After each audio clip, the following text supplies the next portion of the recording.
Assalamualaikum. Bagaimana kabarnya anak-anak? Alhamdulillah baik ya. Selamat pagi anak-anak. Masih bersama Pak Endri di sini. Kali ini kita berjumpa lagi di pembelajaran yang baru. Kemarin sudah liburan kan? Sudah 2 hari liburan. Sekarang waktunya belajar lagi. Khususnya tema 1 indahnya kebersamaan. Subtema 1 keberagaman budaya bangsaku untuk pembelajaran yang ke-6. Kita mulai ya.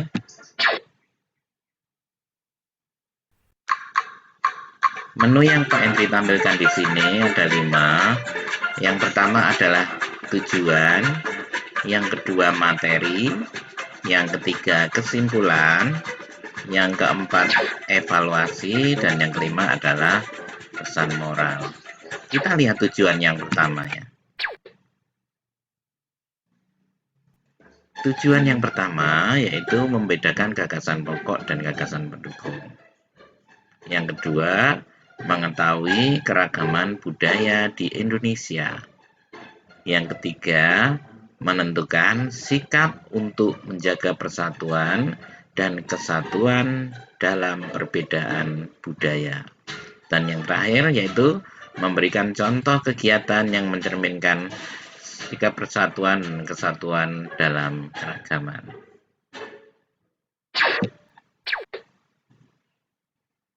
Dan untuk materinya, materi kali ini berisi tentang paragraf.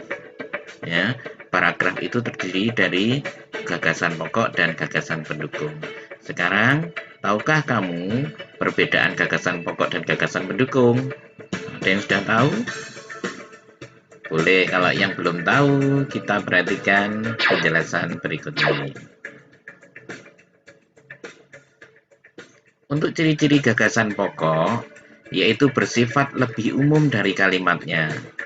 Jadi kalau kita lihat dalam satu paragraf, dia akan bersifat lebih umum. Maksudnya lebih umum itu bagaimana? Lebih mengartikan dia itu lebih mengartikan dalam satu paragraf kalau mencakup tentang sesuatu. Kemudian biasanya terletak di awal atau akhir paragraf. Ciri-ciri yang sering kita jumpai, dia biasanya terletak di awal paragraf dan kadang-kadang juga ada di akhir paragraf, biasanya di kalimat utamanya itu ya. Yang kemudian yang ketiga, dapat berdiri sendiri jika kalimat lain dihilangkan. Misalnya ada dia sebagai gagasan pokok, kalau yang lainnya saya hilangkan kalimatnya, dia dapat berdiri sendiri, maksudnya mempunyai arti. Tapi kalau dia bukan gagasan pokok, dia tidak dapat berdiri sendiri. Kita lihat yang gagasan pendukung. Dan di sini ada ciri-ciri gagasan pendukung. Bersifat khusus pada kalimat lainnya. Ya, jadi lawannya dari gagasan pokok tadi ya, bersifat khusus. Kemudian biasanya berupa pernyataan-pernyataan. Nah, misalnya pernyataan-pernyataan yang memperjelas satu kalimat kalimat gagasan utamanya. Kemudian satu paragraf terdiri atas beberapa kalimat ya. Jadi satu paragraf tadi itu dalam suatu paragraf diawali kalimat yang menjorok ke dalam itu terdiri dari beberapa kalimat yang mendukung sebagai gagasan pokok ya.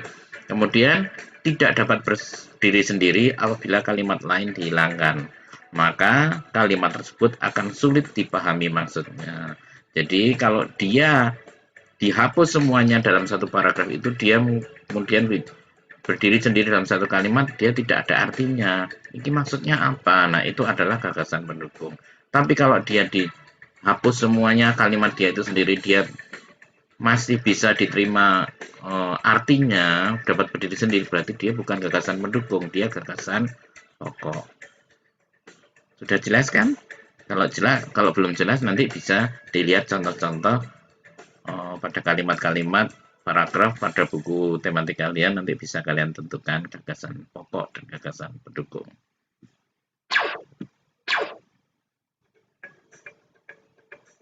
Dan di sini kita tampilkan beberapa keanekaragaman ya.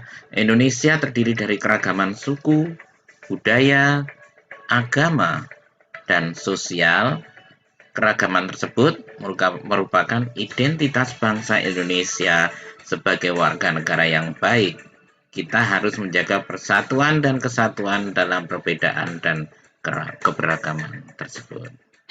Ini contoh-contohnya ya, keberagaman di Indonesia. Untuk selanjutnya, sikap untuk menjaga persatuan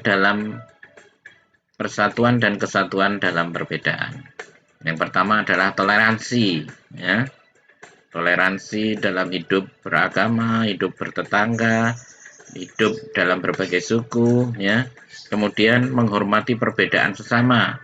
Jadi antara perbedaan bisa dari jenis fisik ya, dari warna kulit, ya, dari bentuk rambut, ya.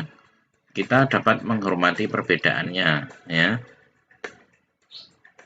Menghargai budaya orang lain ya, misalnya budayanya orang berkulit hitam dan orang berkulit sawo mata mungkin memiliki perbedaan budaya, kita juga harus menghormati. Itu adalah contoh sikap menjaga persatuan dan kesatuan dalam perbedaan. Selanjutnya, berikut adalah contoh rencana kegiatan yang mencerminkan sikap persatuan dan kesatuan dalam keberagaman di sekolah. Jadi kalau di sekolah ya, contohnya untuk yang di sekolah. Yang pertama, Pak Hendri memberikan 5 contoh, nanti kalian bisa menambahkan contoh yang lain ya. Yang pertama, rencana kerja bakti membersihkan sekolah ya.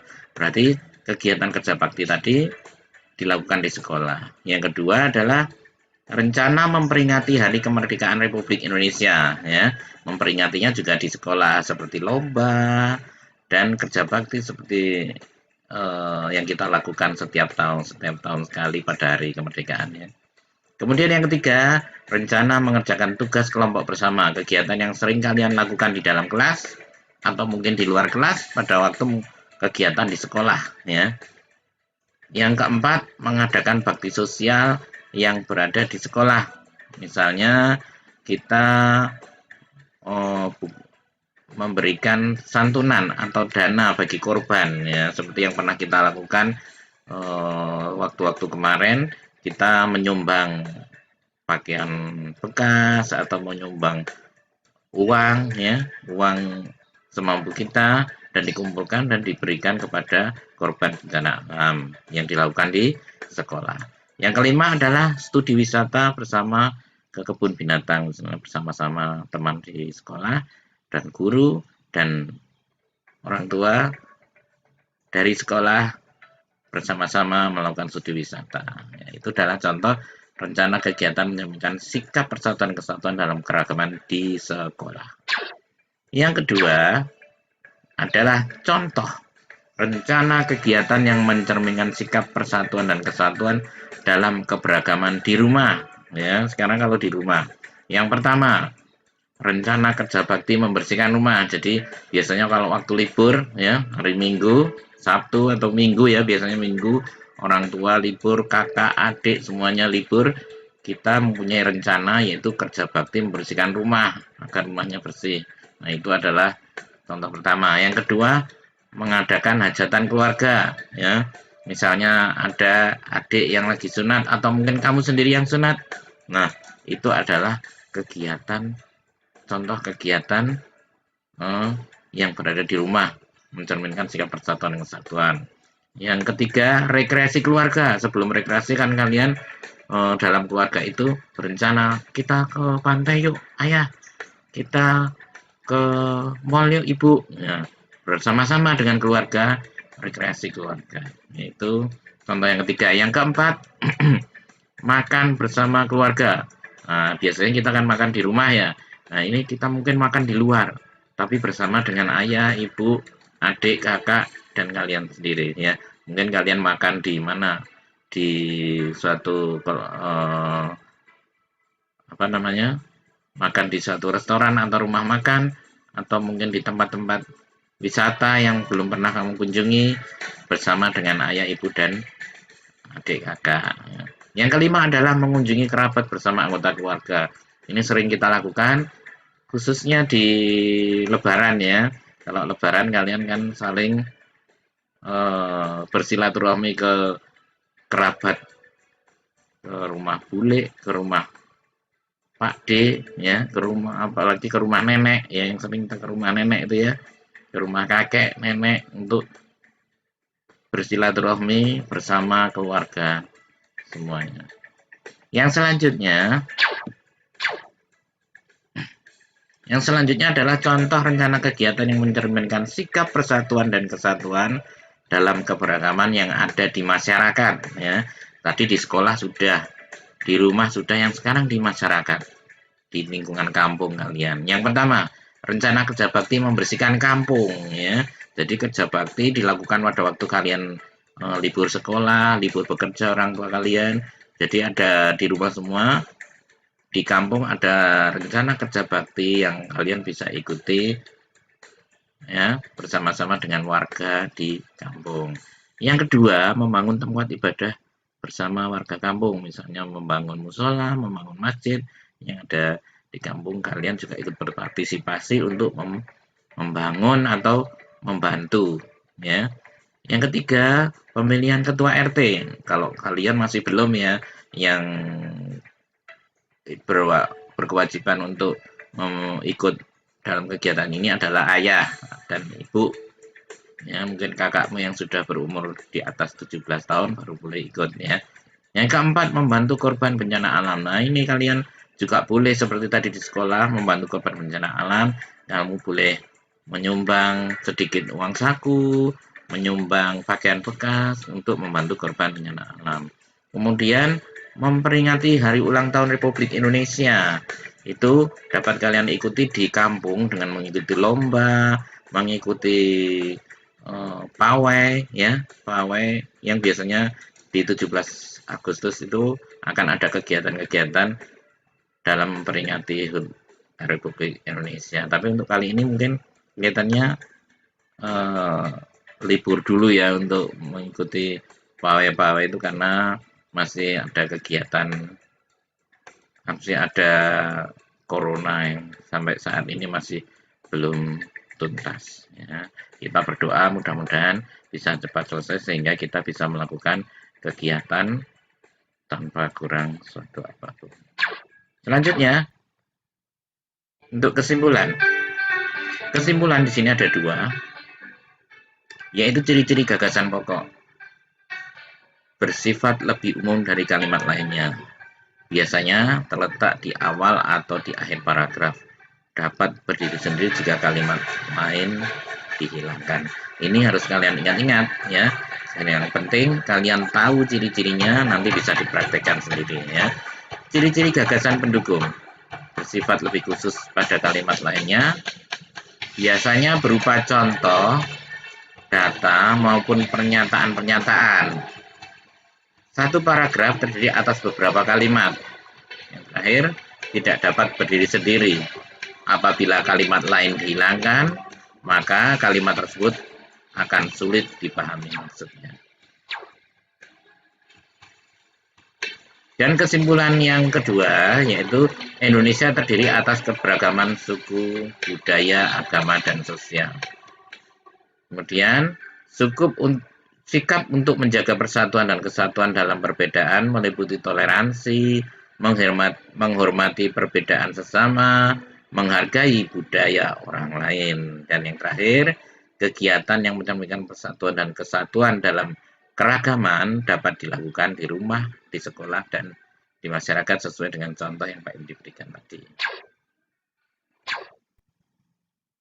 Setelah dari kesimpulan, kalian waktunya menginjak ke evaluasi petunjuknya, yaitu yang pertama, kalian membuat karangan yang